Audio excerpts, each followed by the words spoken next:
Naay kini ba kini naay nag-message sa to na unsaon daw nato pag-defeat ang usa ka temptation, no?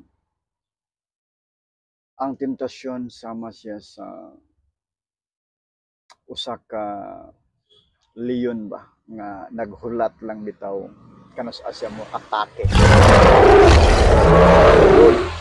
sa usa sa kinabuhi sa mga tao. And then pag time na gali nga moabot sa imuha ang weakness nimo, diha matake din ang temptation.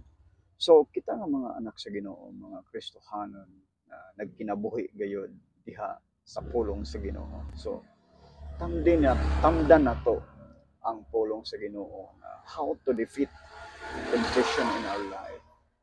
Sa kana nga paagi ato ang mapuno ang ato ang una-una og kasing-kasing nakabeld ta diha sa pulong sa Ginoo na whatever the temptation, although yes daghan ang moingon tawo ra ta, but kung tao ka nga number one aduna kay kahadlok sa Ginoo, aduna kay kahadlok sa tao, aduna kay respeto sa mga asawa, sa mga bana, sa mga anak, so maybe malikayan nato ang tentasyon labi na karong panahon na no kasagara gyud tabo kini bang panaglalis kanang family sa couple in which daghan ang ged ang mahitabo mura bitaw og makaingon bitaw ta nga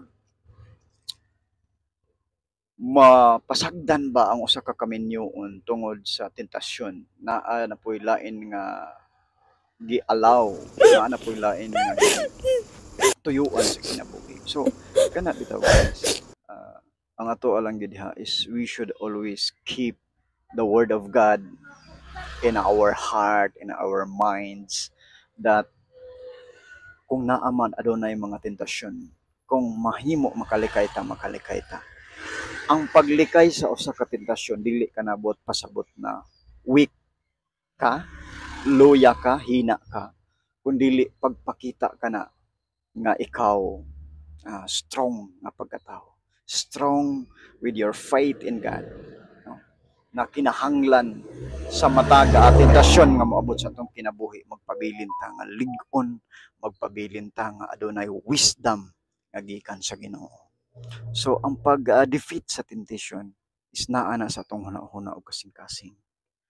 Naay mga pamaagi, naay will ihatag ang Ginoo, naay mga sign, naay mga consequences usahay sa pag sulod nato sa usa ka temptation. That's why kita nga mga anak sa Ginoo, kita nga mga Kristohanon, as long as malikayan nato ang tentasyon, likayan nato.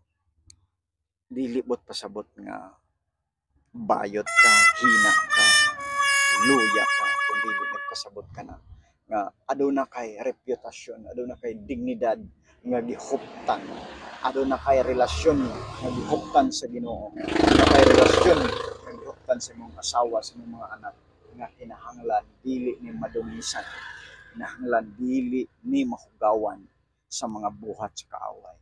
So kana lang reading the word of God, ingon siya ayaw ibiya sa inyong mga bakba ang pulong sa Ginoo adlaw man o gabi. Mahimo kining lamdag, mahimo kining giya nato aron nga makabalo ta sa mga pamaagi unsaon nato paglikay ang usa ka tentasyon. Kana lang, daghang salamat.